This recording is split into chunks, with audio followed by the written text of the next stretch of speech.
J'ai 41 ans, je suis marié, j'ai 2 enfants, un petit garçon et une petite fille qui ont 5 et 3 ans, installé à Nantes depuis 4 ans et pizzaiolo depuis 3 mois. Le programme du lundi, pour moi, c'est de préparer la semaine à venir. Il y a une partie comptabilité, il y a une partie URSSAF, une partie gestion des factures, achats. Et au-delà, l'idée du lundi, c'est aussi de rester en lien avec les gens. Alors là, on a la ferme de Grandlieu et on vient récupérer le fromage qu'on utilise pour mettre sur nos pizzas. Bonjour.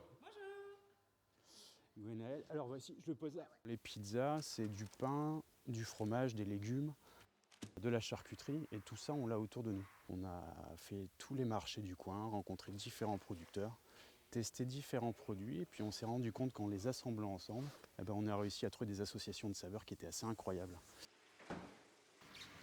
Merci Gwenaëlle.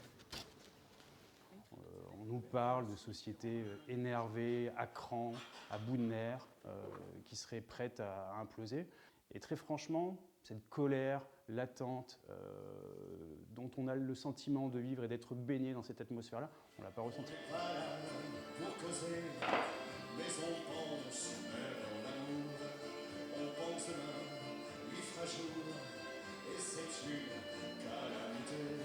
Donc là, je boule, je fais mes petits pâtons, je les mets dans les bacs et ils vont lever pendant 2 heures avant de partir au frais. Et je les retrouverai demain pour le service de midi. Bon, c'est pas grave, ça arrive. Ça arrive. Comment ça se fait que t'aies pas eu le temps? On va rentrer? Tu vois, c'est tout rose là-bas. Viens, Perdou, viens poser tes chaussures. Tiens. Mets les pieds. Mais tu te fiches de moi en plus, c'est pour me contrarier. Assieds-toi, mets les chaussons. Viens. Allez, je t'aide. Viens. Je veux voir le grand bonhomme blanc. Tout à l'heure, Célestine, j'ai rendez-vous. Je voudrais l'avoir, cette place de gardien de musée. Je sais que j'irai voter. Je suis sûr d'y aller. J'attends d'avoir les propositions des différents candidats.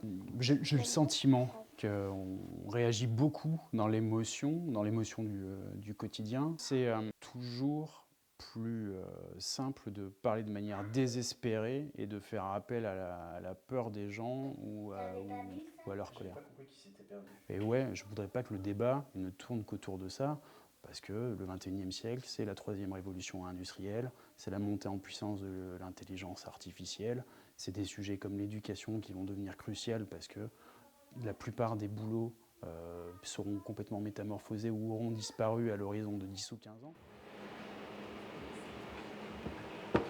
Je minimise pas l'ampleur des défis qui s'adressent à notre génération. Il y a des choses gigantesques comme problèmes à résoudre, mais j'ai le sentiment qu'il y a tout un tas de signaux qui nous permettent de croire que l'avenir ne sera pas forcément plus mauvais que les époques antérieures. Le fait qu'on ait réussi à tous se mobiliser autour d'une cause, ça permet d'être optimiste peut-être sur la résolution du problème de réchauffement climatique. Le fait que toute l'économie soit à repenser et à transformer, ça va créer des opportunités pour tout un tas de gens et rebattre les cartes.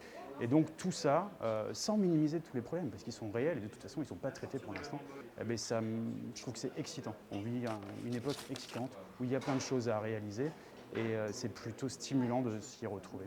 Au revoir, merci.